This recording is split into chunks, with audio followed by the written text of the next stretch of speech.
The Bold and the Beautiful, Electra became a trusted confidant. Art teacher Dylan returned. Katie's sisters rallied around her, and Luna's killer was revealed. Will was dumbfounded by the text that Electra received from Luna's supposed assailant. She wondered who it was and why they'd be contacting her. Will downplayed it as a prank and encouraged her to block the number so they couldn't reach out again. After Will left, Electra worked on new pieces for the jewelry collection. But she was interrupted by Dylan, the preschool art teacher, who had been held at gunpoint by Luna several months prior.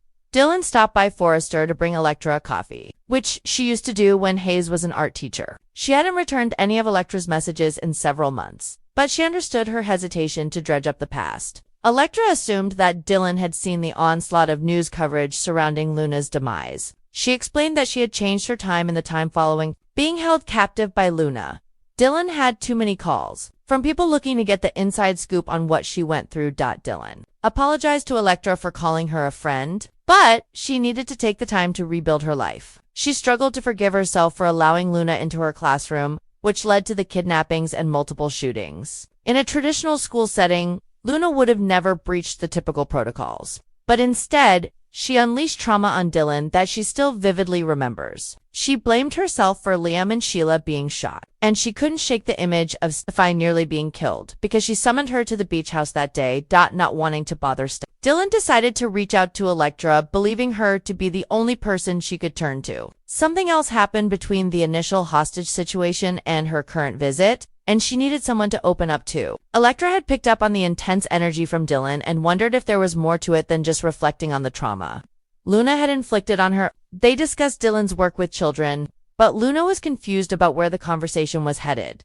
Dylan defended her character, asserting that she'd never willingly hurt anyone. However, she had a confession for Electra. She recalled driving by the beach, close to Will's house, but someone ran into the road, and she crashed into them. Electra put the pieces together about Dylan being the person behind her text, and she realized she had hit Luna. Dylan said it had haunted her since it happened. She told Electra, "It was me. I did it. I hit her. I took a life." Electra assured her that it was an accident, and although that was true, Dylan struggled to get past the idea of causing Luna to take her last breath. Donna and Brooke reminded Katie how much they were in her corner, and Katie admitted how overwhelming it had all been. She acknowledged that Will was holding up as much as could be expected, but he wasn't prepared to be a father. Regardless, they were prepared to care for the baby as if it were their own. She expected Will to step up, and she was grateful that when he did become a father, it would be with someone less psychotic than Luna. Katie believed Luna got everything she deserved because of the damage she caused to their lives. Katie played the alternative scenarios in her head, and many of them resulted in the death of her son. Brooke believed things would be less stressful for Katie now that Luna was dead and out of their lives. Ridge called Katie a wonderful person and mother, but Katie placed much of the praise on Electra and how much she has changed Will's life for the better. Katie appreciated the extra lengths they went through to relieve her stress. Still, she was sure it wouldn't interfere with her work life. Will entered the office, joined Ridge and the Logan sisters, and everyone voiced their well wishes for him. And they understood how intense an ordeal he'd gone through. Will discussed how Electra had been a guiding light for him throughout the dark chapter. Despite his forward progress, Ridge offered Will time off if he wanted it, but Will declined. He tried to move on with his life and put everything involving Luna and her sinister plots behind him. Will and Katie departed for the showroom, and once they left, Brooke wondered whether they had returned to work too soon. Ridge picked up on Katie's apprehension about the company's decision to bring in an outside firm to handle Luna's PR disaster. Donna reflected on Katie's near-death experience when she gave birth to Will, and Brooke also recalled how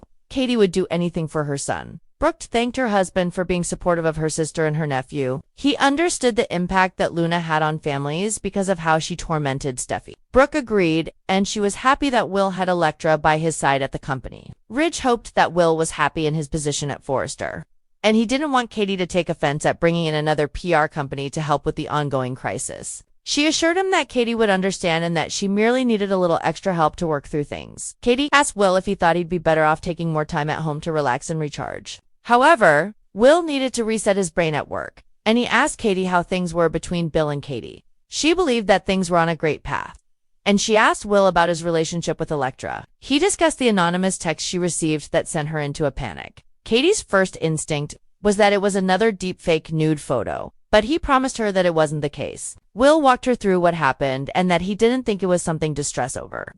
But he didn't understand the motive behind the joke. Katie wondered if it was just a mistake. Will didn't think that was possible because of the content of the message. The person accepted accountability for running over Luna, so there was no possibility that it was a mistake. Catch all new episodes of The Bold and the Beautiful weekdays on CBS and Paramount+.